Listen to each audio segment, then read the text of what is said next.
saat nanti di mizan di hadapan mahkamah Allah Subhanahu wa taala. Baiklah hadirin wal hadirat, jamaah salat subuh yang sama-sama dimuliakan oleh Allah Subhanahu wa taala. Dalam kesempatan kali ini saya akan menyampaikan materi dan akan mencoba kita melihat bersama-sama terkait dengan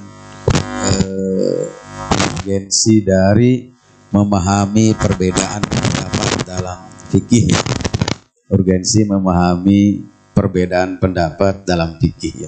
Tentunya mungkin di tengah-tengah kehidupan masyarakat di dalam masalah fikih ini memang syarat dengan perbedaan pendapat ya. Mari kita coba sama-sama memahami kenapa perbedaan itu terjadi dan bagaimana kita menyikapi perbedaan tersebut gitu ya. Supaya perbedaan tersebut tidak berdampak pada kondisi di mana umat Islam semakin terpuruk dan semakin lemah gitu ya. Dengan adanya perbedaan tersebut, padahal mungkin perbedaan itu tidak prinsip ya bila dibanding dengan betapa pentingnya mempertahankan kebersamaan ya, betapa pentingnya mempertahankan kesatuan umat Islam, persaudaraan umat Islam ya, di mana kekuatan umat Islam tentunya akan sangat ditentukan dengan sejauh mana kemampuan umat Islam merawat dan menjaga ukhuwah Islamiyah itu sendiri gitu. Sehingga kalau misalnya perbedaan itu kemudian berdampak pada perpecahan, saya yakin bahwa yang akan tepuk tangan adalah musuh umat Islam sesungguhnya gitu. Mereka akan merasa diringankan dengan kondisi umat Islam yang kemudian berbeda pendapat sampai misalnya berdampak pada perpecahan, sehingga mereka cukup diringankan mungkin untuk bisa menghancurkan umat Islam itu sendiri. Baiklah, hadirin wal hadirat, jamaah salat subuh yang sama-sama dimuliakan oleh Allah Subhanahu wa taala. Di dalam salah satu firman-Nya Allah Subhanahu wa taala mengatakan bahwa kata Allah, "Walau sya'allahu la ja'alakum ummatan wahidah, walakin liyabluwakum fima ataakum." Kata Allah bahwa andaikan Allah berkehendak, niscaya Allah akan menjadikan kalian itu satu umat saja gitu. Tapi Allah ingin menguji kalian dengan apa yang Allah berikan pada kalian. Juga dalam ayat lain misalnya Allah Subhanahu wa taala berfirman, kata Allah, "Walau sya'allahu la ja'alan nasa ummatan wahidah, walakin la yazaluna mukhtalifin." Gitu kata Allah, kalaulah Allah berkehendak, niscaya Allah akan menjadikan umat manusia ini satu saja, satu umat gitu. Akan tetapi tetap saja berbeda gitu. Nah, terkait dengan la yazaluna mukhtalifin, dalam salah satu tafsirannya adalah termasuk dalam konteks atau dalam masalah berpendapat ya. Khususnya mungkin terlebih dalam masalah-masalah fikih akan ada saja gitu perbedaan itu gitu. Sehingga dalam hal ini perbedaan itu tidak bisa dihilangkan ya. Akan senantiasa ada sampai kapanpun dan bukan hal yang baru perbedaan itu ya. Sejak pada masa Rasulullah Sallallahu Alaihi Wasallam pun perbedaan itu sudah ada tentunya dalam hal ini. Sebagaimana misalnya kita lihat pada masa Rasulullah Sallallahu Alaihi Wasallam setelah perang Ahzab ya, sepulang dari perang Ahzab, Rasulullah Sallallahu Alaihi Wasallam pernah bersabda kepada para sahabatnya gitu ya. Rasulullah kumpulkan para sahabatnya untuk memberikan arahan tentunya. Kemudian Rasulullah bersabda kepada para sahabatnya, kata Rasulullah, la yusalliyanna ahadukum illa fi Bani Quraidah. Gitu. Kata Rasulullah, janganlah salah seorang di antara kalian melaksanakan salat asar gitu. La yusalliyanna ahadukum al-asra gitu, illa fi Bani Quraidah. Janganlah salah seorang di antara kalian melaksanakan salat asar kecuali di Bani Quraidah. Ya. Sabda Rasulullah ini sangat jelas. Kalau kita lihat ya, mungkin tidak perlu dijelaskan kembali, sudah jelas kok dan tegas gitu ya. Janganlah salah seorang di antara kalian melaksanakan sholat asar kecuali apabila sudah sampai di Bani Quraidah gitu. Ini sangat jelas dan tegas gitu ya. Mungkin kita sekilas bisa melihat sepertinya para sahabat tidak akan berbeda. Karena sabdanya sudah jelas gitu. Janganlah salah seorang di antara kalian melaksanakan salat asar kecuali di Bani Quraidah gitu. Kemudian para sahabat melakukan perjalanan gitu menuju Bani Quraidah gitu. Ternyata di tengah perjalanan waktu asar tiba, kemudian bahkan hampir ya mencapai maghrib lah begitu. Nah kemudian disitulah para sahabat mulai resah nih, kita sholat asar dulu atau nanti saja sudah sampai di Bani Quraidah gitu.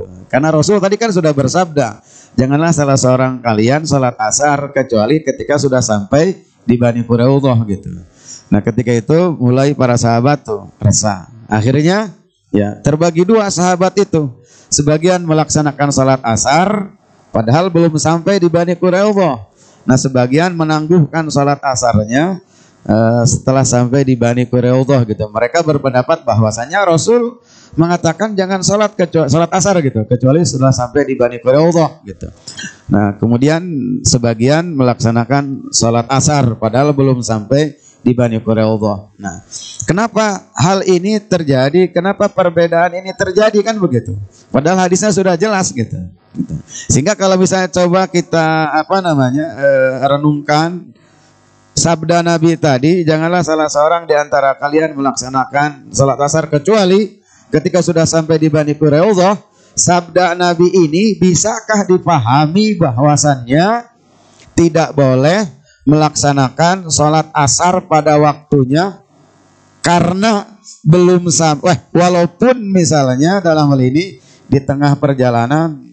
Atau bisakah sabda Nabi ini dipahami bahwasannya walaupun sholat asar sudah sampai waktunya, tapi ketika sudah belum sampai di Bani Quraidah belum boleh melaksanakan sholat asar atau tidak boleh melaksanakan sholat asar? Ataukah memang dalam hal ini bahwasannya pemahaman dari hadis tersebut memang mesti sholat asarnya dilaksanakan di Bani Quraidah walaupun di tengah perjalanan waktu asar sudah tiba? Dan bahkan terlebih misalnya kalau sudah mau habis waktunya, kan gitu. Janganlah kalian salat asar kecuali sudah sampai di Bani Quraidah. Mungkin muncul di pertanyaan, bagaimana kalau misalnya di perjalanan waktu asar tiba, bahkan sudah mau habis waktunya, apakah tetap harus salat asarnya setelah sampai di Bani Quraidah? Ataukah boleh salat asar di perjalanan dengan alasan waktunya sudah tiba bahkan mau habis walaupun belum sampai di Bani Quraidah gitu? Kan gitu. Mungkin ketika para sahabat di perjalanan kemudian tiba waktu salat asar, mereka resah mungkin ya, baru muncul pertanyaan-pertanyaan itu gitu. Sehingga dalam hal ini muncullah atau terbagilah dua pendapat tadi dan prakteknya dua gitu. Ada yang salat tetap di Bani Quraidah, ada juga yang salat di perjalanan. Nah, karena memang yang melaksanakan salat di perjalanan ini mereka memahami sabda Nabi tadi bukan berarti tidak boleh melaksanakan salat asar di perjalanan walaupun belum sampai di Bani Quraidah gitu. Mereka memahaminya bahwa sabda Nabi itu maknanya, pesannya adalah kalian harus segera sampai di Bani Quraidah. Memahaminya seperti itu gitu. Sehingga dalam hal ini mereka salat. Tapi terlepas daripada pemahaman yang ada di kalangan mereka, maksudnya pesan utamanya bagi kita adalah bahwa perbedaan pendapat itu bukan hal yang baru gitu ya. Sejak masa Rasulullah pun sudah ada ya perbedaan pendapat itu. Mungkin juga kita sering dengar bahwa ketika ada dua orang sahabat yang melakukan perjalanan kemudian tiba waktu sholat, mereka berdua tidak mendapatkan air, kemudian tayamum kan? Nah, kemudian mereka sholat dengan tayamum itu. Setelah selesai sholat, kemudian mereka melangsungkan atau melanjutkan perjalanannya. Kemudian setelah beberapa saat mereka melanjutkan perjalanan, mereka mendapatkan air. Dan waktu sholat tadi yang mereka laksanakan dengan tayamumnya itu masih ada waktunya. Gitu. Nah kemudian ketika itu terbagi dua lah pendapat di antara dua orang itu gitu. Yang satu berpemikiran, berpemahaman bahwasannya dia harus mengulangi sholatnya Yang tadi itu karena waktunya masih ada, kemudian mendapatkan air, dan tadi sholatnya dengan tayamum. Tayamum itu hanya dibolehkan ketika tidak ada air. Nah sekarang air ada, berarti tayamumnya batal yang tadi. Berarti sholatnya pun harus diulangi gitu. Kemudian yang satu tidak mengulangi, karena memang dia berpemahaman tayamum itu rukhsah ketika tidak ada air, dan boleh sholat dengan melaksanakan dengan tayamum ketika tidak ada air, dan sholatnya sah. Ketika sholat sudah sah, kenapa harus diulangi gitu? Nah, akhirnya terbagi dua. Ini menunjukkan bahwa perbedaan itu memang bukan hal yang baru, sejak masa Rasulullah pun ada gitu. Kemudian ketika memang dibawa kepada Rasulullah, yang tadi para sahabat yang sebagian sholat asar di jalan, sebagian ditangguhkan setelah sampai di Bani Quraidah. Ketika mereka bertemu dengan Rasulullah, kemudian disampaikan apa yang terjadi di kalangan mereka, perbedaan tadi kepada Rasulullah SAW. Kemudian apakah Rasulullah misalnya menyalahkan salah satu kelompok, kemudian membenarkan kelompok yang satunya lagi? Rasulullah tidak begitu. Dalam hal ini, ya Rasulullah SAW tidak menyalahkan salah satunya gitu. Dan Rasulullah mengatakan kepada mereka, kalian sudah berupaya keras melakukan dan mengerahkan segala kemampuan kalian untuk berijtihad, walaupun endingnya berbeda gitu dalam hal ini. Karena memang ijtihad itu berangkatnya dari sesuatu yang dhonni, bukan yang pasti, sehingga dalam hal ini tidak bisa diklaim pasti. Begitu juga dua sahabat tadi, ketika sampai pada Rasulullah, mereka mengadukan permasalahannya, dan Rasulullah pun tidak menyalahkan salah satunya. Rasulullah mengatakan kepada yang mengulangi sholatnya lagi, kata Rasul, laka ajroni, kamu mendapatkan 2 pahala. Kemudian kepada yang tidak mengulangi lagi, Rasul mengatakan, laqad asabta sunnah, kata Rasul, kamu sudah sesuai dengan sunnah. Kemudian mana yang salah? Gitu kan? Siapa yang salah, siapa yang benar di antara mereka itu? Rasul tidak menghakimi, kamu benar, kamu salah. Gitu. Kelompok ini benar, kelompok ini salah, enggak.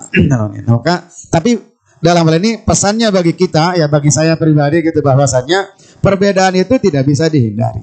Sudah ada, bukan hal yang baru gitu, perbedaan itu. Jadi maksudnya kita jangan aneh dan heran ketika memang ada perbedaan. Nah, kita mendapatkan perbedaan gitu. Karena memang perbedaan itu bukan hal yang baru, sejak dulu pun sudah ada. Misalnya Umar bin Khattab berbeda dengan Sayyidina Ali terkait dengan hukuman orang yang minum minuman keras ya gitu. Sayyidina Ali 40 kalau tidak salah kemudian cambuknya. Kemudian Umar bin Khattab 80 kali ya, pendapat Umar bin Khattab gitu dalam hal ini. Ini bukan hal yang baru lah, ada. Kemudian kalau di kalangan para ulama misalnya dalam hal ini bahwa yang sering mungkin kita dapatkan saja di masyarakat bahwa Syafi'i memahami bahwa bertemunya kulit laki-laki dan perempuan yang bukan muhrim membatalkan wudhu, kan begitu. Hanafi berpendapat tidak membatalkan wudhu gitu. Kemudian kalau dalam konteks sumber hukum syariat Islam misalnya, Syafi'i tidak menggunakan istihsan gitu dalam hal ini. Ya, bahkan beliau mengatakan dengan perkataan yang sangat keras bagi yang melakukan istihsan gitu. Terkait dengan istihsan ini, kata Asy-Syafi'i bahwasannya man istahsana faqad syarra'a li nafsihi. Kata beliau, barang siapa yang menggunakan istihsan sebagai dasar hukum, berarti ia telah menetapkan dan membuat hukum untuk dirinya sendiri. Dia telah membuat hukum untuk dirinya sendiri. Saking beliau tidak mau menggunakan istihsan. Ya, tapi Imam Malik menggunakan istihsan sebagai dasar hukum dalam menetapkan hukum itu ya. Artinya kembali bahwa perbedaan itu ada gitu. Jadi kita jangan bermimpi untuk menghilangkan perbedaan ini ya.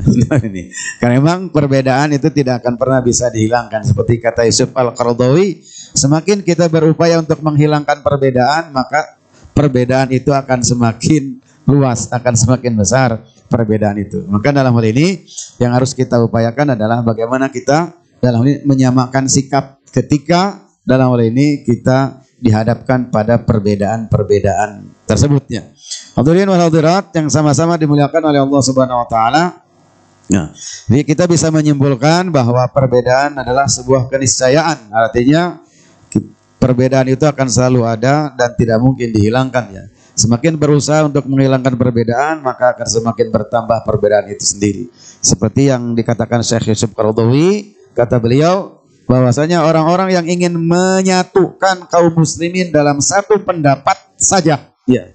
Kata beliau, orang-orang yang ingin menyatukan kaum muslimin dalam satu pendapat saja tentang hukum-hukum ibadah misalnya atau muamalah atau cabang yang lainnya, maka kata beliau, hendaklah ia memahami dan menyadari bahwa sesungguhnya mereka sedang berupaya atau sedang menginginkan sesuatu yang tidak mungkin terjadi gitu.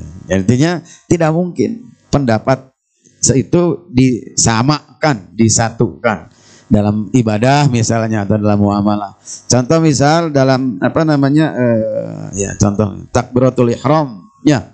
Hadisnya juga kan tidak satu dalam takbiratul ihram itu. Ya, kalau dalam ibadah misalnya, dalam teknis takbiratul ihram gitu dalam hal ini. Mengangkat tangan dulu atau takbir dulu. Ketika takbiratul ihram. Takbir dulu atau mengangkat tangan dulu gitu. Dalam hal ini, ya. Atau dibarengkan dengan takbir. Ya. Posisinya di mana? Ke sini atau sejajar dengan pundak atau sejajar dengan telinga misalnya. Kan gitu. Hadisnya juga kan tidak satu. Maksudnya dalam hal ini apa yang mungkin kita lihat, terkadang kita praktekkan, kadang di sini, kadang sejajar dengan telinga, bisa dilihat silahkan hadisnya ada. Yang membarengkan Allahu Akbar misalnya, atau memposisikan dulu baru takbir misalnya, atau takbir dulu baru memposisikan tangan, itu ada dalam hal ini. Jadi artinya bahwa sekali lagi ini semua mengisyaratkan pada kita bahwa memang perbedaan itu akan senantiasa ada. Gitu dalam hal ini ya. Maka yang kita ambil adalah hikmahnya gitu. Makanya ada yang mengatakan bahwa orang yang hebat adalah atau orang yang sukses adalah orang yang mampu mengambil hikmah dan pelajaran dari apapun yang terjadi dalam kehidupannya gitu ya. Termasuk mengambil hikmah dari perbedaan pendapat yang ada gitu ya dalam hal ini. Kenapa kita tidak menjadikannya sebagai khazanah keilmuan kita dan kita semakin terbuka gitu. Oh, bahwa ternyata walaupun masalahnya sama, ternyata pendapatnya tidak sama. Maksudnya tidak hanya satu gitu dalam hal ini. Ada banyak. Paling tidak dijadikan sebagai pengetahuan bagi kita. Hadirin wal hadirat yang sama-sama dimuliakan oleh Allah Subhanahu wa taala. Nah, kemudian mari kita lihat kenapa perbedaan itu bisa terjadi ya. Alasan atau sebab-sebab perbedaan itu. Kenapa bisa terjadi? Di samping mungkin tadi sebagian yang sudah saya sampaikan, saya singgung ya. Para ulama menjelaskan bahwa ada beberapa sebab yang bisa memunculkan perbedaan atau kita bisa mengambil kesimpulan bahwa oh wajar perbedaan itu ada gitu. Di antaranya adalah perbedaan itu bisa terjadi dikarenakan pemahaman terhadap nasnya berbeda. Gitu. Jadi ketika para ulama berbeda dalam memahami nas, maka perbedaan kesimpulan hukum itu pasti terjadi gitu. Karena bukan salah, berbeda dalam memahami nas gitu ya. Jadi saya menyebutnya para ulama ya. Karena mungkin kalau kita berbeda pendapat, mungkin dalam hal-hal yang memang tidak terlalu tidak terlalu prinsip. Artinya bahwa ketika kita berpendapat seperti ini, itu sebenarnya menurut saya bukan pendapat kita, tapi pendapat guru kita yang kita dengar dari guru kita, dari ustadz-ustadz kita, dari para ulama terdahulu gitu ya dalam ini. Jadi bahwasanya ketika mereka berbeda dalam memahami nas, maka kesimpulan hukumnya pun sangat boleh jadi berbeda. Contohnya mungkin tadi saya singgung bahwa Syafi'i kenapa berbeda dengan Hanafi terkait dengan bahwa bagi Syafi'i ketika begini saja bersentuhan kulit laki-laki dan perempuan membatalkan wudu. Tapi kalau Hanafi tidak membatalkan wudu. Kenapa berbeda? Gitu. Padahal dalam hal ini nas yang dipakai sama. Gitu. Nas yang dipakai dasar dalilnya sama, baik oleh Syafi'i ataupun juga oleh Hanafi. Ayat Al-Qur'annya sama. Ini surat An-Nisa ayat 43 ya. Kata Allah Subhanahu wa taala, "Aula mastumun nisa." Gitu. In kuntum marudha wala safarin aw ja'adum minkum minal ghaiti aula mastumun nisa falam tajidu ma'an fatayammamu. Baik. Ini kan ayat yang menyuruh kita untuk bersuci. Ya, berwudu terlebih dahulu misalnya. Dan ini memang berkaitan dengan tayamum, tapi intinya kan itu bersuci, menyuruh kita untuk bersuci terlebih dahulu. Hanya ketika tidak ada air, memang dengan melaksanakan tayamum. Tapi kan sebelumnya dijelaskan kenapa kita harus bersuci, kenapa kita harus bersuci, kan begitu. Salah satunya adalah aula mastumun nisa, ketika kalian menyentuh perempuan atau bersentuhan dengan perempuan, lamastum, ya mungkin diterjemahnya seperti itu, gitu. Nah, maka dalam hal ini, pada kalimat lamastum, nah berbeda Syafi'i dengan Hanafi dalam memahami kata lamastum, gitu. Kalau Syafi'i memahami lamastum itu sekedar begini, gitu. Sekedar begini saja, ya menyentuh begini, gitu. Jadi batal.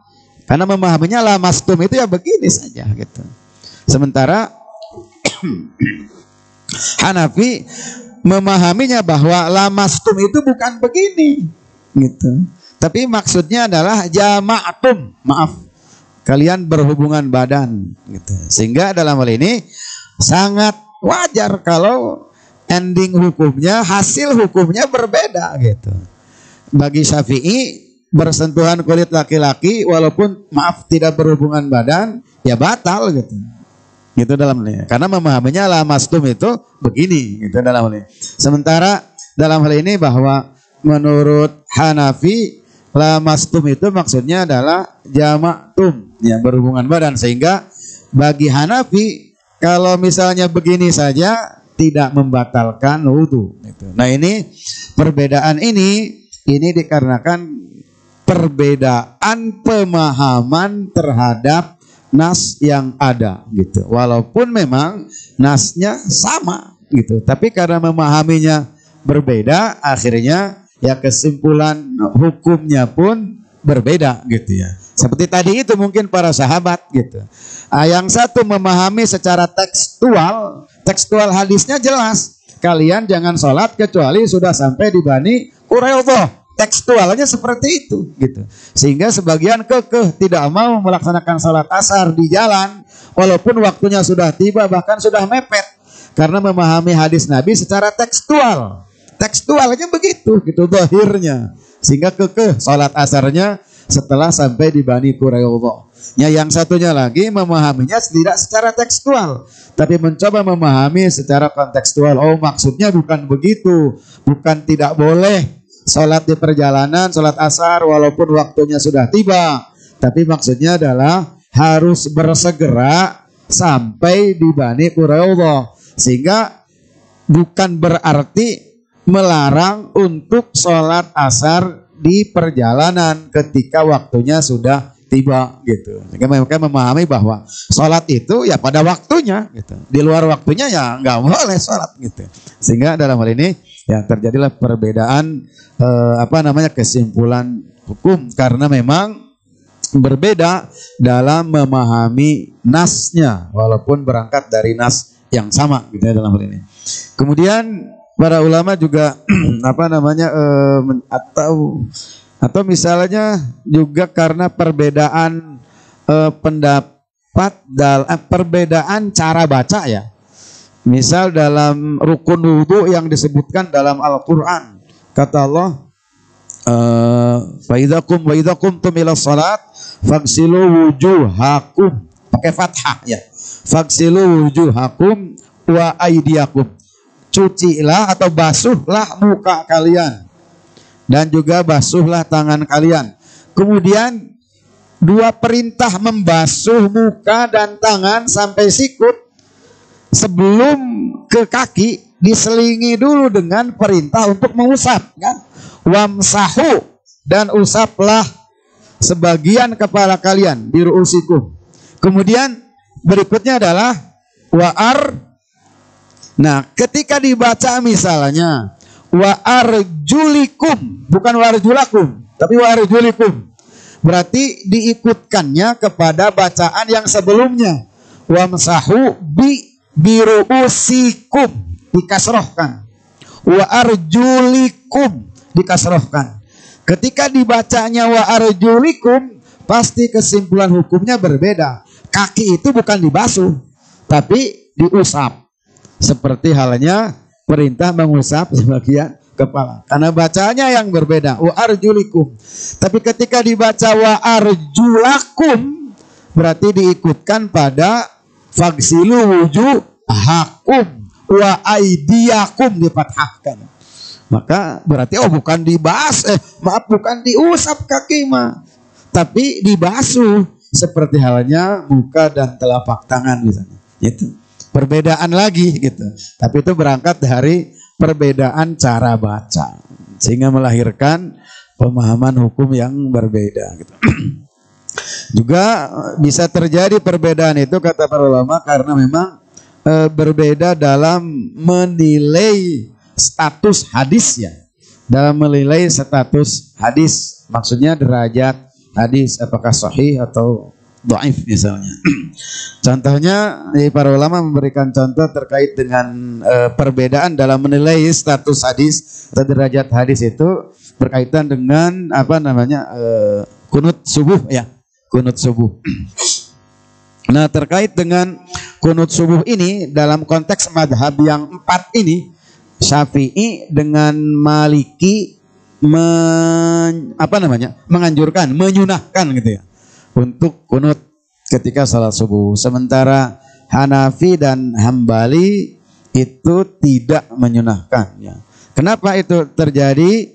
Maka kata para ulama di antara sebabnya adalah mereka berbeda dalam menilai derajat hadis yang berkaitan dengan kunut subuh ini ya. Syafi'i dan Hanafi menilainya sahih, sementara Syafi'i dan Maliki gitu. Syafi'i dan Maliki menilainya sahih, sementara Hanafi dan Hambali menilainya dhaif hadis itu ya. Sehingga dalam hal ini bagi Syafi'i dan Maliki dianjurkan kunut, bagi Hanafi dan Hambali tidak dianjurkan atau tidak disunahkan. Walaupun di akhir pembahasannya para ulama memberikan catatan bahwa ini adalah masalah-masalah yang muwassa, artinya bukan hal yang prinsip gitu, tidak usah dijadikan sebagai sesuatu yang terus dibicarakan gitu, ini sudah selesai gitu. Nah, hadisnya adalah bahwasanya ini kata Rasul, hadisnya diriwayatkan oleh Imam Ahmad ya, bahwasanya hadisnya berbunyi mazala Rasulullah sallallahu alaihi wasallam yaqnutu fil fajri hatta faraqad dunya gitu. Bahwasanya Rasulullah masih tetap terus melaksanakan kunut pada salat subuh hatta faraqad dunya, sehingga beliau dipanggil oleh Allah Subhanahu wa taala. Salah satunya juga ada hadis lain dari Anas ya. Anna Nabiyya sallallahu alaihi wasallam, bahwasanya Nabi sallallahu alaihi wasallam qanata syahran yad'u alaihim. Rasulullah pernah melakukan kunut 1 bulan yad'u alaihim, dalam hal ini mendoakan keburukan untuk mereka. Ini kunut nazilah namanya ya. Karena kunut nazilah itu dalam hal ini idza da'a ala qaumin aw li qaumin gitu ya. Dalam kunut nazilah itu ketika Rasul ingin mendoakan hancur terhadap satu kaum atau selamat untuk satu kaum, maka Rasul berdoa. Ya, ini disebutnya kunut nazilah. Tidak membedakan waktu sholat, di semua waktu sholat berdoa kepada Allah ya. Kunut itu kan berdoa ya. Nah, kemudian summa tarakahu, kemudian Rasul meninggalkannya gitu, maksudnya tidak melakukannya lagi.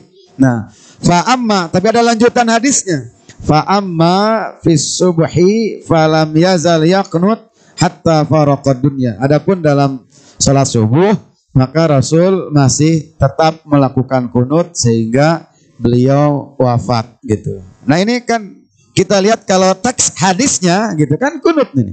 Tapi ketika dilihat dari sisi derajat hadisnya sahih atau dhaif, nah ini terjadi perbedaan penilaian terhadap derajat hadis tersebut. Ya, wabil khusus ya di antara kalangan para ulama madhab yang 4. Hanafi dan Hambali menilai kedua hadis itu tidak kuat atau dhaif sehingga tidak bisa dijadikan sebagai dasar untuk menganjurkan ya atau menyunahkan kunut ketika subuh. Maka sementara Maliki dan Syafi'i memandangnya itu sahih tanya. Tapi lagi-lagi kita jangan, maksudnya ini kan sedang bicara konsep ya. Jangan terjebak dalam masalah fikihnya gitu. Ini sedang bicara konsepnya. Bahwa kenapa perbedaan itu bisa terjadi gitu dalam hal ini. Tadi karena perbedaan pemahaman terhadap sebuah nas, boleh jadi nanti hukum bisa berbeda ya. Kemudian karena perbedaan bacaan juga gitu boleh jadi, karena berbeda dalam menilai derajat sebuah hadis sahih dan tidak sahihnya gitu. Karena ini pun ya tidak para ulama hadis ya kadang tidak selamanya bersepakat dalam menilai sebuah hadis gitu dalam hal ini. Maksudnya derajat hadis sahih atau tidaknya. Kemudian juga perbedaan pendapat itu bisa terjadi dikarenakan suatu lafaz itu atau kata yang memiliki makna lebih dari satu. Memiliki makna lebih dari satu. Kalau misalnya redaksinya umum, ya itu boleh jadilah bisa dipahami secara konteks secara redaksi umumnya gitu. Walaupun yang umum juga misalnya beginilah kira-kira. Atau kita coba misalnya ketika ada redaksi umum, bolehkah kita langsung melaksanakan teks nas tersebut berdasarkan keumumannya atau tidak kan begitu. Ketika misalnya boleh, ya berarti gak usah berpikir lama, tinggal dilaksanakan saja berdasarkan keumumannya. Tapi ternyata Syafi'i berbeda gitu. Kata Syafi'i, setiap nas yang umum itu pasti ada yang mentakhsisnya gitu. Sehingga ketika ada redaksi umum, tidak boleh dengan serta-merta mengamalkan nas tersebut berdasarkan keumumannya. Tapi maksudnya berdasarkan redaksi yang umum gitu. Akan tetapi harus dicari terlebih dahulu pentakhsisnya atau yang mentakhsisnya ada enggak. Kalau tidak ada baru dilaksanakan, diamalkan berdasarkan keumuman redaksinya atau redaksinya yang umum gitu ya. Baik, kembali ke sini bahwa ketika ada lafaz yang memiliki makna lebih dari satu, itu sangat boleh jadi perbedaan pendapat juga terjadi gitu.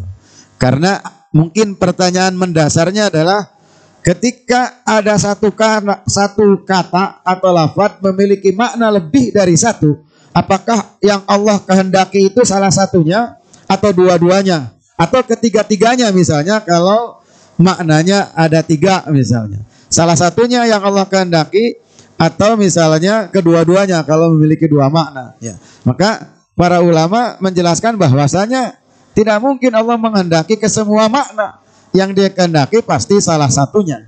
Nah, maka untuk mengetahui dan memahami makna yang dikehendaki oleh Allah itu seperti apa, maka dibolehkan para ulama mengijtihadkan makna yang dikehendakinya gitu.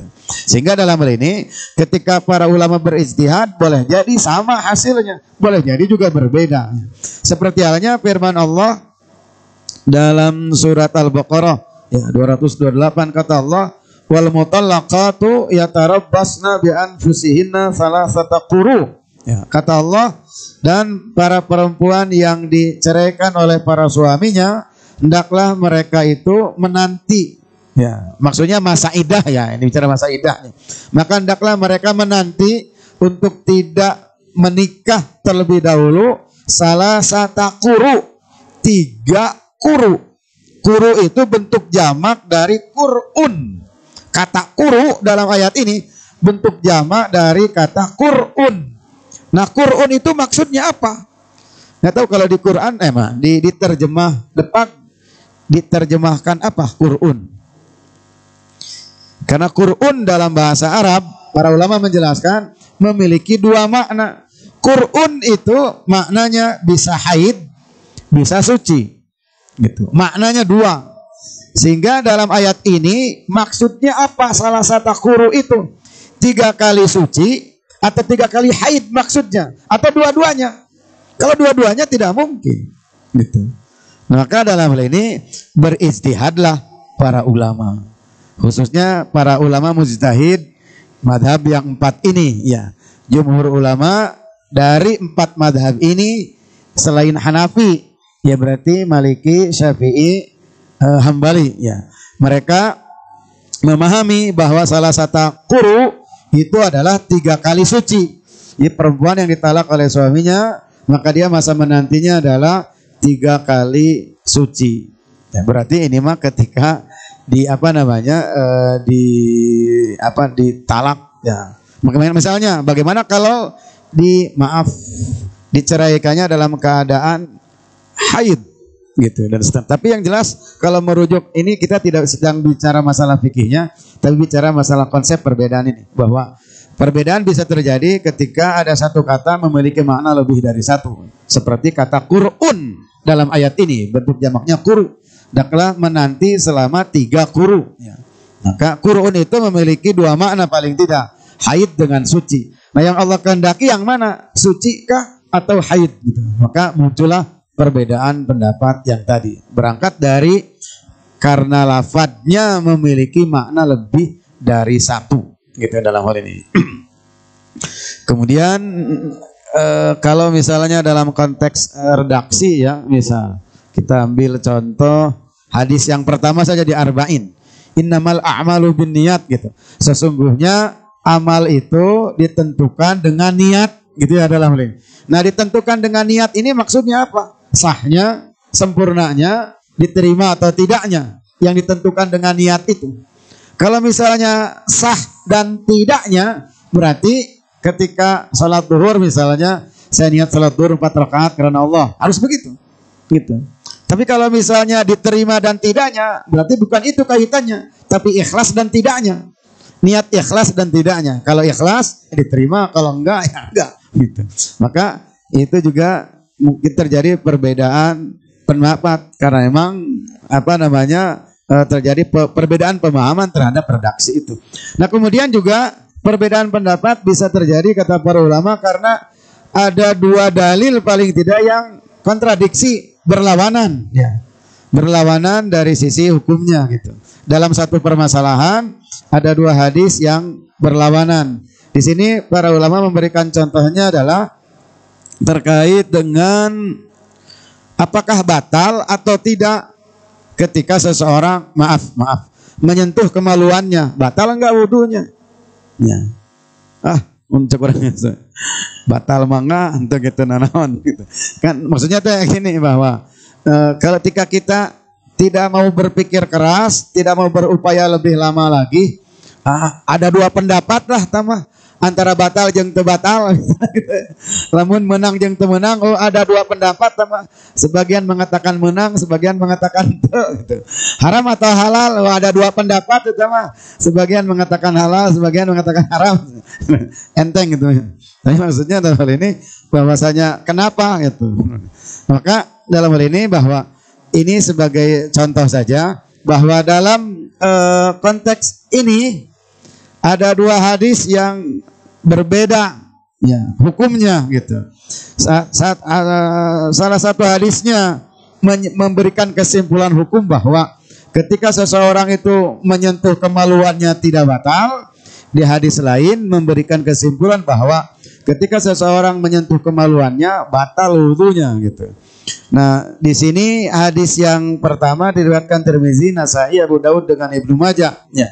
Bahwasannya ada salah seorang yang bertanya kepada Rasulullah SAW terkait dengan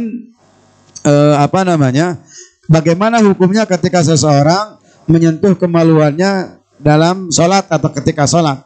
A'alaihi wudu'un, apakah dia harus berwudu? Kalau harus berwudu berarti kan batal, ya, dalam hal ini.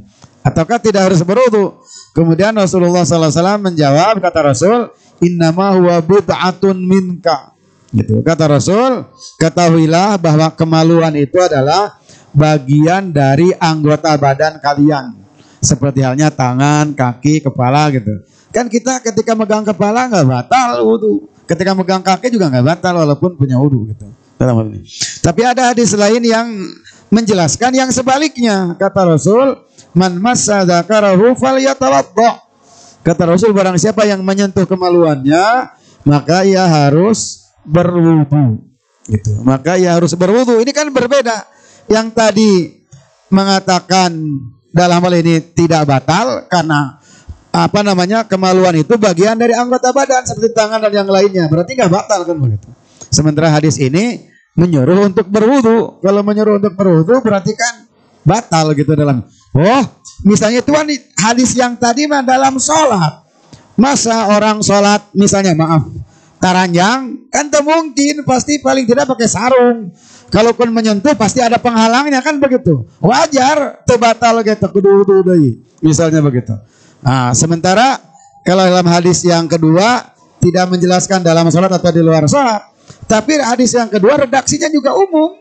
Kata Nabi, man massa dzakarahu falyatawadda. Barang siapa yang menyentuh kemaluannya, dia harus berwudu. Pertanyaannya untuk hadis yang kedua, menyentuh kemaluannya pakai penghalang atau tidak? Oh, itu tidak pakai penghalang, enggak ada di hadisnya. Kalau pakai penghalang, kalau tidak pakai penghalang, umum redaksinya. Barang siapa yang menyentuh kemaluannya, hendaklah dia berwudu. Nah, ini yang saya maksudkan tadi. Bahwasannya ketika ada redaksi umum dalam teori usul fikih, itu diamalkan berdasarkan keumumannya. Maka kalau kita lihat hadis yang kedua ini, mau pakai penghalang atau tidak, ketika menyentuh kemaluannya, dia batal wudunya gitu. Ini kan bertentangan dengan hadis yang pertama tadi. Nah, maka dalam hal ini perbedaan bisa terjadi karena kontradiksi dalil ini gitu dalam hal ini. Maka terkait dengan ini misalnya Malikiyah, Syafi'iyah dengan Hanabila mengatakan bahwa menyentuh kemaluan secara langsung tanpa penghalang membatalkan wudu. Sementara Hanafiyah mengatakan tidak membatalkan wudu. Ini perbedaan pendapat lagi. Kemudian kata para ulama boleh jadi perbedaan pendapat terjadi karena sebagian belum sampai kepadanya hadis atau belum mendapatkan dalil yang ditemukan oleh orang lain. Boleh jadi gitu. Misalnya si A berbeda pendapat dengan si B.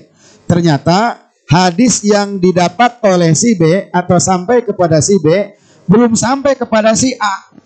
Juga hadis yang ditemukan atau didapat oleh si A belum sampai kepada si B, sehingga berbeda masing-masing.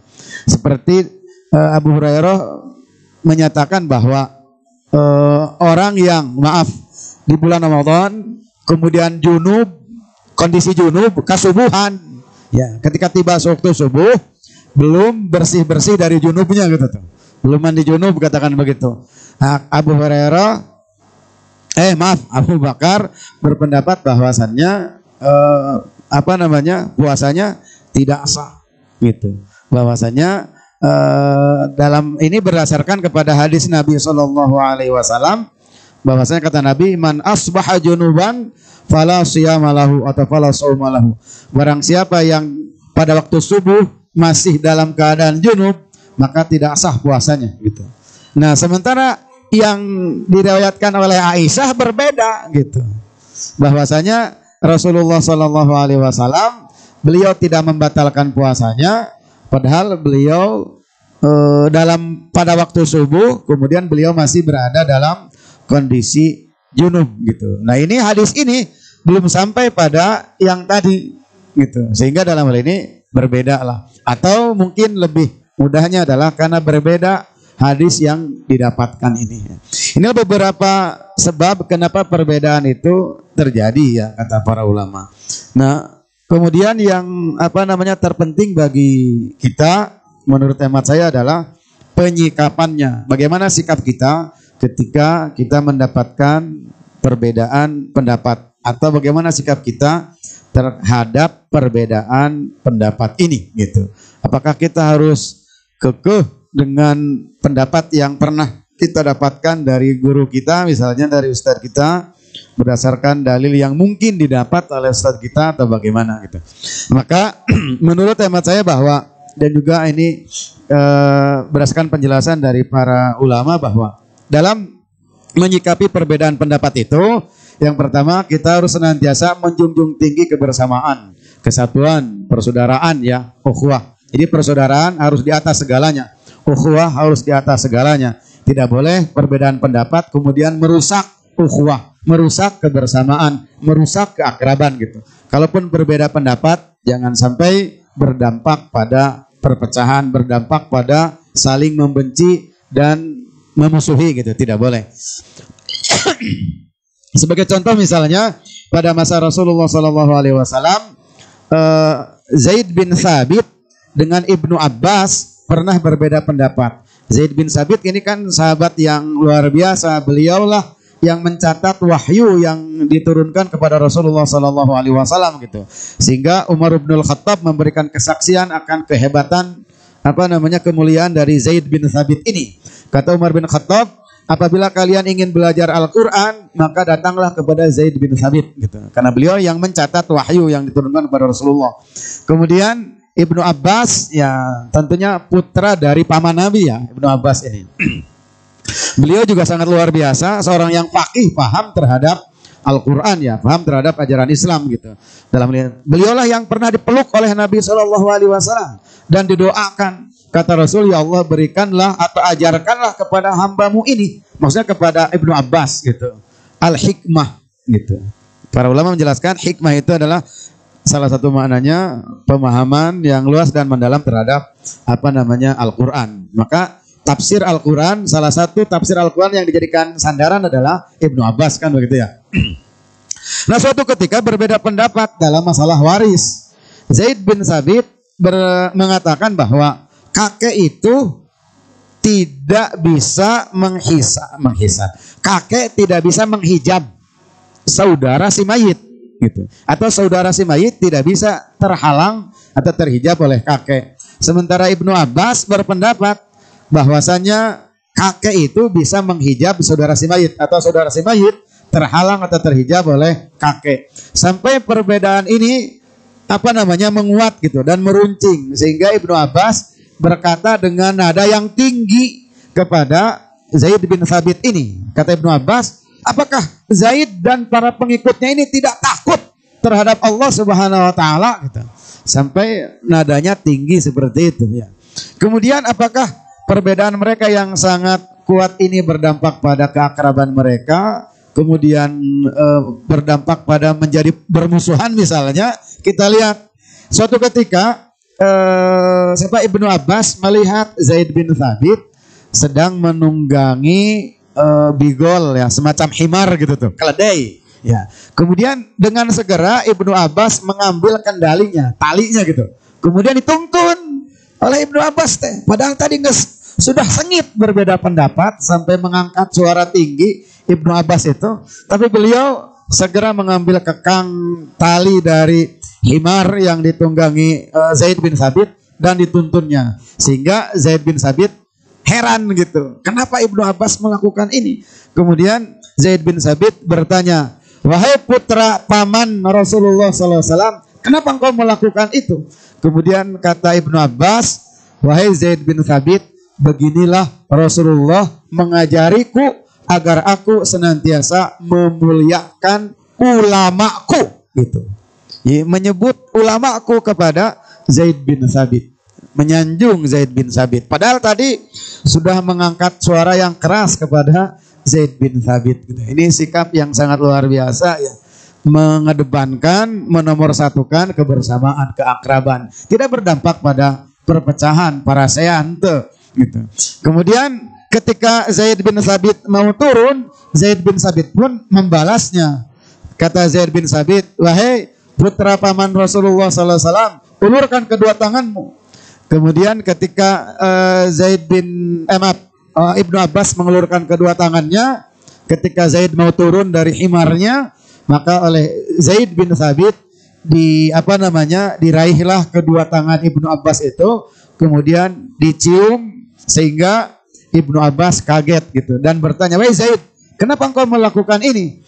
Kata Zaid bin Thabit, beginilah Rasul mengajariku agar aku senantiasa memuliakan ahlul bait gitu. Ini kan sikap yang sangat luar biasa ya. Walaupun tadi sudah sengit berbeda pendapat, sudah selesai itu gitu. Jangan sampai merusak ukhuwah. Ya, jangan sampai merusak kebersamaan. Tetap bersama walaupun berbeda. Itulah yang indah, itulah yang luar biasa gitu. Kalau kita sama kemudian kompak, tidak aneh itu mah, tidak luar biasa. Orang sama kok tidak berbeda. Yang luar biasa itu kita mampu bersama, kompak, tidak berpisah, tidak berpecah, padahal berbeda. Ya, dalam hal ini. Itu yang sangat luar biasa tentunya. Ya, karena secara fitrah manusia biasanya dalam Al-Quran sudah disinyalir, kul hizbin bima ladaihim farihun. Setiap kelompok akan membanggakan apa yang ada pada dirinya. Ya. Masuk dalam pendapat ini tentunya. Kemudian yang kedua adalah etikanya tidak menyalahkan pendapat orang lain walaupun menganggap pendapat sendiri benar. Ya, jadi maksudnya boleh menganggap pendapat sendiri. Tapi bagi kita mungkin bukan pendapat sendiri dan kita mah orang awam, belum sanggup untuk beristihad sendiri kita mah. Artinya pendapat yang kita ikuti gitu, pendapat yang kita amalkan ya. Boleh kita menganggap bahwa pendapat yang kita dapatkan dari guru-guru kita ya, menganggap menurut kita lebih nyaman ini yang benar ya boleh gitu. Tapi dengan catatan tidak boleh menyalahkan pendapat orang lain. Tidak boleh menafikan pendapat orang lain gitu. Dalam hal ini boleh. Lihat misalnya Imam Malik ya, yang ngarang kitab Muwatta. Tentunya kitab Muwatta, pendapat-pendapat beliau yang dituangkan dalam kitab Muwatta menurut beliau itulah yang benar gitu dalam hal ini. Tapi ketika Harun ar-Rasyid mau menyebarkan kitab Muwatta ke seluruh negeri yang ada di bawah kekuasaannya untuk diberikan kepada para qadhi atau hakim supaya kitab Muwatta dijadikan rujukan untuk menetapkan hukum bagi mereka, ternyata Imam Malik tidak mengizinkan. Kenapa? Karena Imam Malik menghargai para ulama yang ada di daerah-daerah tersebut. Kata Imam Malik, jangan disebarkan. Sebab di negeri-negeri tersebut, di daerah-daerah tersebut, tentunya sudah ada dan banyak bahkan para ulamanya. Dan mereka memiliki pandangan tersendiri, memiliki pendapat tersendiri. Biar saja mereka yang ada di negeri itu mengamalkan apa yang menjadi pendapat para ulamanya. Padahal apa susahnya bagi seorang Imam Malik untuk mengizinkan, akan menjadi ladang pahala bagi beliau. Di kitabnya dipakai rujukan, tapi beliau menghargai ya pendapat ulama-ulama yang ada di negeri tersebut gitu, sehingga tidak dalam hal ini mengizinkan. Jadi tidak juga ta'assub terhadap salah satu pendapat, tidak fanatik ya terhadap salah satu pendapat ya. Seperti tadi tuh Imam Syafi'i tidak menggunakan istihsan, Imam Malik menggunakan istihsan, tapi Imam Syafi'i tidak pernah menghujat Imam Malik gitu loh.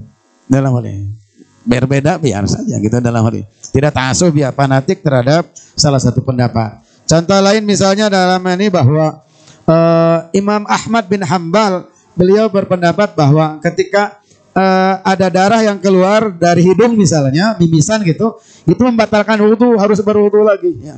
Kemudian ketika beliau menyampaikan pendapatnya itu, ada salah seorang yang bertanya kepada beliau, "Wahai Imam, apabila kami sholat di belakang seorang imam, kemudian imam itu mimisan, keluar darah misalnya, tapi dia tidak membatalkan sholatnya untuk berwudu, apakah kami boleh tetap bermakmum kepada imam yang keluar darah itu?" Padahal tadi karena Imam Ahmad bin Hambal mengatakan keluar darah membatalkan wudu kan. Jadi muridnya bertanya, apakah kami tetap boleh bermakmum pada imam yang keluar darah padahal batal wudunya, tapi dia tidak membatalkan wudunya dan terus sholat mengimami. Kemudian kata Imam Ahmad, bagaimana? Tidakkah kamu mau bermakmum kepada Imam Malik dan Sa'id bin Musayyib gitu. Kata siapa? Ahmad bin Hambal. Bagaimana maksudnya? Maksud beliau adalah bahwa Imam Ahmad ingin menghargai pendapat Imam Malik dan Sa'id bin Musayyib, di mana Imam Malik berpendapat keluar darah tidak membatalkan wudu gitu. Makanya Imam Malik berkata pada yang bertanya tadi, tidakkah kamu mau bermakmum pada Imam Malik dan Sa'id bin Musayyib gitu. Ini artinya bahwasanya Imam Ahmad berpendapat bahwa apa yang dipahaminya benar, tapi tidak menyalahkan pendapat Imam Malik, tidak menafikan pendapat Imam Malik, boleh gitu. Pendapat kita benar, tapi dengan catatan tidak menafikan pendapat orang lain. Juga Imam Malik pernah berkata, kata beliau, innama ana basyarun ukhti wa usib gitu. Fal yandur fi ra'i, kata beliau bahwasanya aku ini adalah manusia biasa, boleh jadi aku benar, boleh jadi juga salah. maka hendaklah setiap orang melihat pendapatku. Ketika pendapatku sesuai dengan Al-Quran dan Sunnah, silahkan ambil. Ketika pendapatku bertentangan dengan Quran dan Sunnah, tinggalkan. Itu kan pendapat beliau.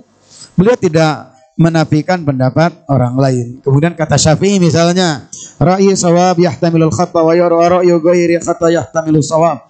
Pendapatku, kata Imam Syafi'i, boleh jadi benar, tapi juga boleh jadi salah. Pendapat selain aku salah, tapi boleh jadi benar. Artinya tidak menafikan pendapat orang lain. Inilah di antara sikap para salafus saleh, para ulama madhab yang 4 misalnya, terhadap perbedaan pendapat yang ada gitu. Padahal mereka itu para mujtahid gitu. Sehingga kalaupun misalnya mau mengomentari pendapat mujtahid yang lain, ya mereka berkemampuan kok, berkapasitas gitu. Mereka seorang mujtahid gitu. Nah, maksud saya gini, ya, hikmah dan pelajarannya adalah bagi kita atau bagi saya misalnya, bagaimana mungkin saya bisa menghujat pendapat yang atau menyalahkan pendapat yang lain, sementara saya bukan siapa-siapa gitu. Saya orang awam, mujtahid juga masih gitu. Masih orang awam, muqallid gitu dalam hal ini. Kalaupun misalnya saya menyampaikan sesuatu, itu mah berangkat dari apa yang saya baca dari kitab fikihnya gitu, atau usul fikihnya misalnya begitu. Sehingga dalam hal ini bahwa sikap kita terhadap perbedaan pendapat yang ada ya harus tasamuh. Kalau kata Yusuf Qaradawi itu ya toleran. Tapi tentunya toleran bukan berarti harus ikut, ya mangga saja. Bagi yang berbeda dengan kita, ya mangga, berarti mereka mengamalkan sesuatu yang berbeda dengan kita. Kita mengamalkan apa yang menjadi pilihan kita, nyaman bagi kita, tentram bagi kita, ya mangga silahkan. Gitu dalam hal ini. Tapi tidak menyalahkan yang lain, gitu dalam hal ini ya. Saya mengamalkan ini, yang lain berbeda, ya saya jangan ganggu dia, biarkan saja. Tapi bagi saya mah nyamannya ini, ya udah saya ini. Tidak berarti saya harus ikut mereka, nggak apa-apa. Gitu. Ini toleran. Sehingga kalau kata Yusuf Qaradawi itu, na'malu fi ma ittafaqna alaihi wa natasamah fi ma ikhtalafna fi. Bahwasanya untuk hal sesuatu masalah di mana kita sepakat tidak berbeda, berarti amal kita, ya praktek kita, tata cara kita akan sama, seragam. Tapi untuk yang masih berbeda, wayahna, kata beliau, tasamu, toleran. Supaya apa? Supaya kebersamaan kita, ukhuwah kita, persaudaraan kita tetap bisa dijaga dan diutamakan. Sehingga umat Islam akan tetap kokoh, umat Islam akan tetap solid. Sehingga musuh umat Islam yang sesungguhnya tetap akan memperhitungkan, bahkan takut terhadap umat Islam itu. Ya, kekuatan umat Islam ada pada persatuannya, ada pada kesatuannya, ada pada ukhuwahnya, soliditasnya. Ketika umat Islam bersatu, kuat, kokoh, siapapun akan memperhitungkannya. Yang memusuhi umat Islam tentunya dalam hal ini ya. Barangkali ini saja yang bisa saya sampaikan dalam kesempatan kali ini terkait dengan tema ini ya. Kurang lebihnya mohon maaf ya, barangkali ada yang mau di-sharingkan terlebih dahulu sebelum saya mengakhirinya, atau sebelum kita akhiri, mangga silahkan kalau ada. Kalau tidak ada, ya akan.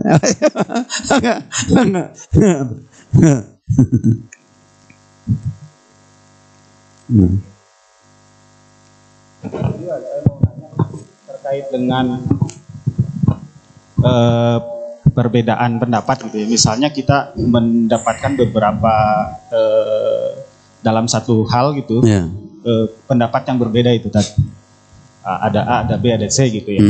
Nah, terus kemudian penjelasan terkait dengan nyamannya itu tuh kita memilih yang paling mudah misalnya untuk kita, atau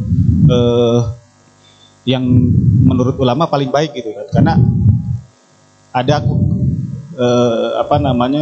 penjelasan yang kalau sekarang itu saya mendengar yang rajih gitu ya tadi, yang paling kuat gitu. Yeah. Terus kemudian yang kedua terkait dengan kisah yang tadi sholat asar di Bani Quraidah itu. Itu kan jawaban Rasul itu kan kalian mendapat 2 pahala kepada yang salah satu gitu tadi ya. Terus kemudian yang salah satu lagi kalian mendapat 1 pahala. Yang tayamum itu? Iya, yang tayamum betul tadi. Yeah. Yang tayamum. Nah, penjelasan 2 pahala dan 1 pahala ini apakah bisa dikaitkan dengan rajih itu tadi gitu. Misalnya yang 2 berarti kan lebih banyak gitu tadi. Mohon penjelasan tadi ya. Assalamualaikum warahmatullahi wabarakatuh. Nah, baik. Syukran. Ya. Mungkin gini, bahwa dalam masalah-masalah yang sifatnya ijtihadiyah ya, maksudnya produk ijtihad ya. Ijtihad itu hanya boleh dilaksanakan atau ijtihad hanya boleh dilakukan ketika satu, dalam permasalahan yang tidak ada dasar dalilnya dalam Al-Quran ataupun juga sunnah ya misalnya gitu. Kemudian dalam hal ini yang diantara hal yang membolehkan ijtihad adalah untuk dalil-dalil yang sifatnya dhonni tidak qat'i dalam penunjukannya terhadap suatu hukum ya, itu boleh diijtihadkan ya. Dhonni itu salah satu sebabnya adalah ada makna mustarok misalnya, makna yang dimiliki oleh suatu kata itu ada banyak gitu, lebih dari satu, seperti tadi kata turun itu gitu.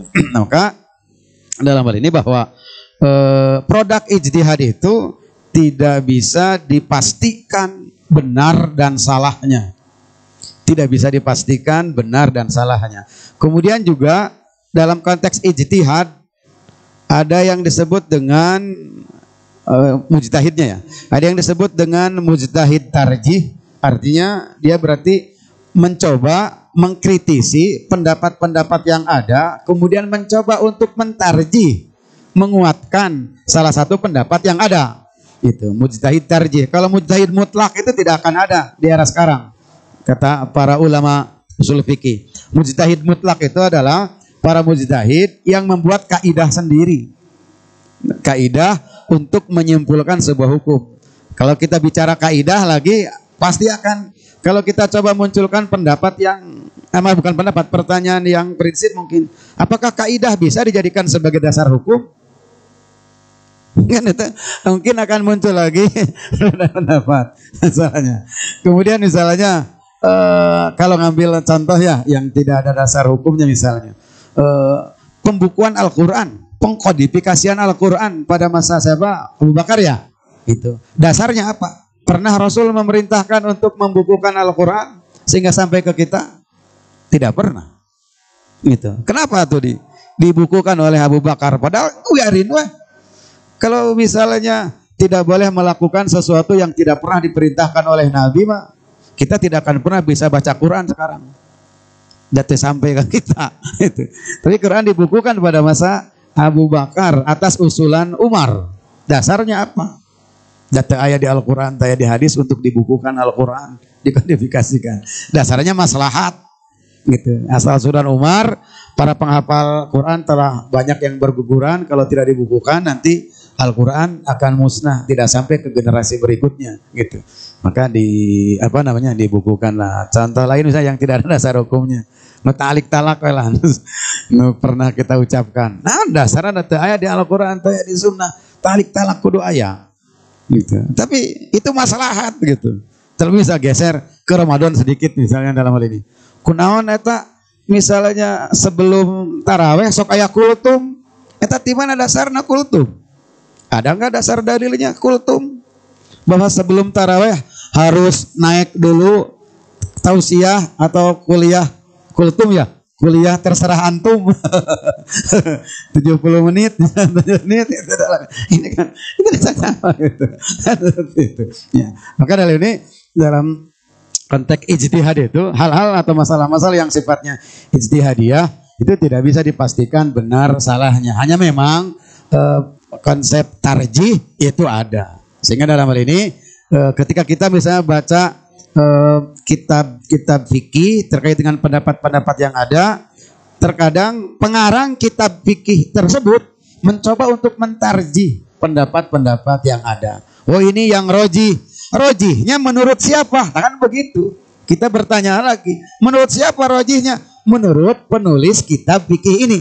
Misalkan dalam Sahih Fikih Sunnah. Kalau dalam Fikih Sunnah jarang dimunculkan tarjihnya oleh Said Sabiq. Tapi kalau dalam Sahih Fikih Sunnah dimunculkan oleh pengarangnya.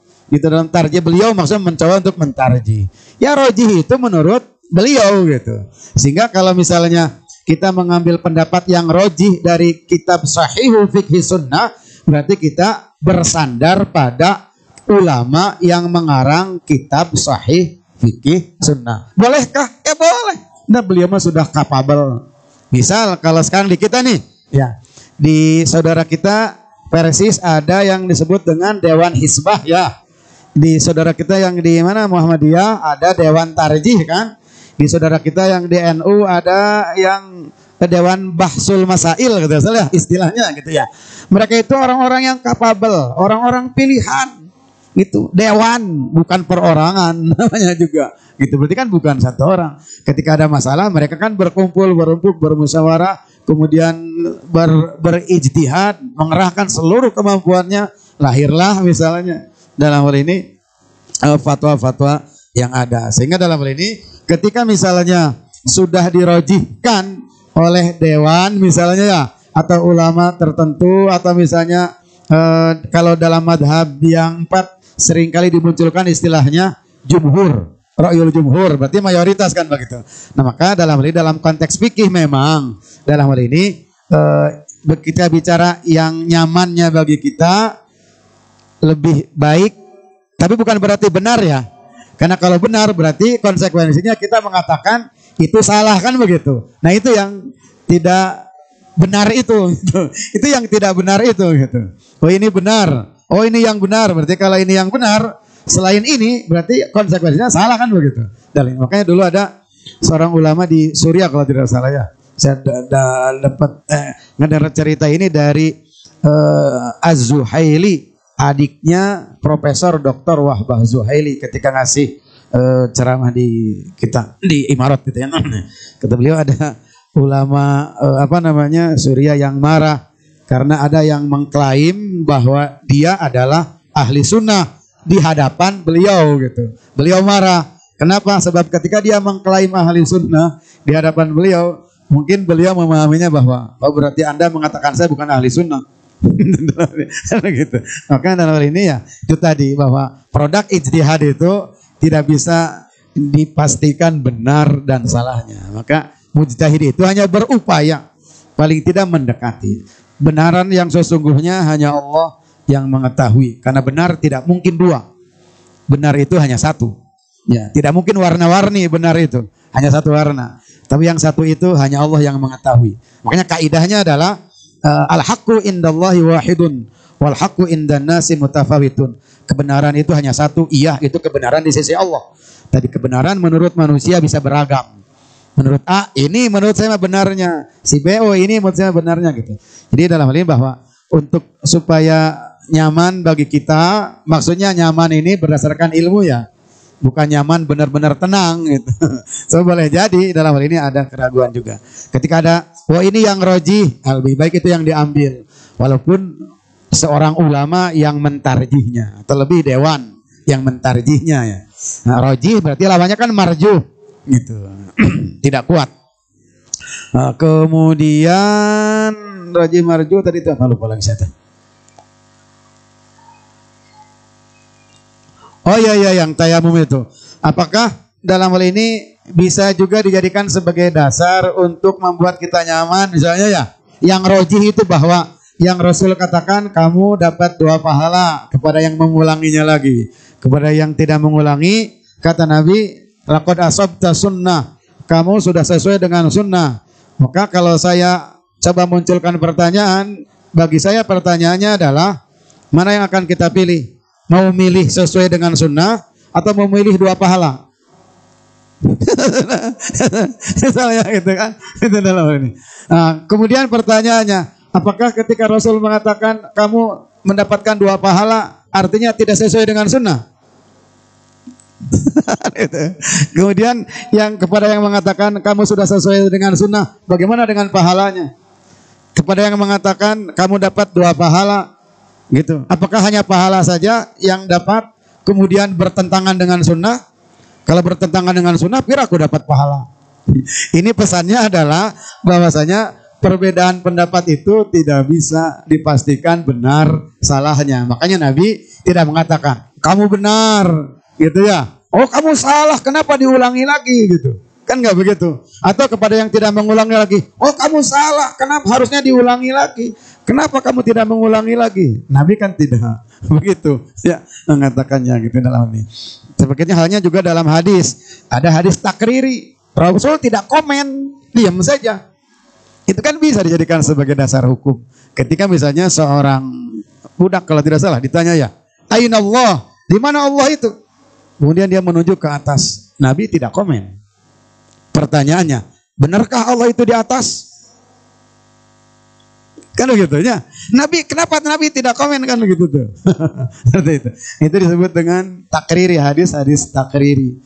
Sikap diamnya Nabi terhadap perkataan atau perbuatan yang ada di hadapan Nabi, maksudnya langsung dia didengar atau dilihat atau dilaporkan kepada Nabi dan Nabi tidak menyaksikan langsung, seperti kasus dua sahabat tadi yang berbeda gitu. Ya, artinya pesan utamanya bagi kita adalah bahwa dalam perbedaan pendapat, ketika kita misalnya ingin mengambil salah satu pendapat, mangga yang mana saja. Ketika lebih besar keraguannya untuk mengambil pendapat A misalnya dan lebih nyaman pendapat B, udah berarti ini istilahnya kalau dalam hadis itu istabti qalbak gitu. Ya, maka mintalah fatwa pada hati kita sendiri. Hanya memang Nabi pernah mengatakan bahwa isnani aqwa minal wahid wa salasa aqwa minal isnain. Di dua orang itu pendapat dua orang lebih kuat dari pendapat satu orang. Pendapat tiga orang lebih kuat daripada dua orang dan seterusnya. Tapi bukan berarti bahwasanya pendapat dua orang itu benar dan pendapat satu orang itu salah. Belum tentu. Gitu hanya saja dalam hal ini bahwa kata Nabi la tajtami ummati 'ala dhalalah gitu. Bahwa umatku tidak mungkin berserikat untuk kesesatan. Mungkin dalam hal ini ya. Wallahu a'lam bishawab ya. Itu yang saya pahami. Masih ada? Cekap? Baiklah. Ya, hadirin wal hadirat. Jemaah salat subuh yang sama-sama dimuliakan Allah Subhanahu wa taala, sekali lagi ini yang bisa saya sampaikan, kurang lebihnya mohon maaf. Aqulu qouli hadza wa astaghfirullah li wa lakum. Wassalamualaikum warahmatullahi wabarakatuh.